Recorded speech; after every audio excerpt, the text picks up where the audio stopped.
రాష్ట్రానికి మంజూరైన నరేగా పని దినాలను కేంద్ర ప్రభుత్వం సగానికి తగ్గించడం శోచనీయమన్నారు మాజీ మంత్రి హరీష్ రావు.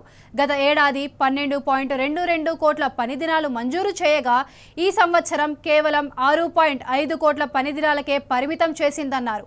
సీఎం రేవంత్ రెడ్డి 42 సార్లు ఢిల్లీకి చక్కర్లు కొట్టినా తెలంగాణకు సాధించింది ఏం లేదని ఎద్దేవా చేశారు. కాంగ్రెస్ బీజేపీకి చెరో 8 మంది ఎంపీలు ఉన్నా ఎలాంటి ప్రయోజనం లేకుండా పోతోందన్నారు.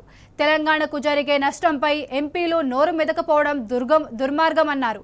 మరోవైపు ఉపాధి హామీ కూలీలకు 4 నెలలుగా వేతనాలు చెల్లించకుండా రాష్ట్ర ప్రభుత్వం చోద్యం చూస్తుందని, వారి జీవితాలతో ఆడుకుంటుందని హరీష్ రావు ఆగ్రహం వ్యక్తం చేశారు. ఒకవైపు రాష్ట్ర ప్రభుత్వం, మరోవైపు కేంద్ర ప్రభుత్వం రెండు కలిసి ఉపాధి హామీ పథకాన్ని నిర్వీర్యం చేస్తున్నాయన్నారు. కేంద్ర ప్రభుత్వం వెంటనే నరేగా పని దినాలు పెంచాలన్నారు.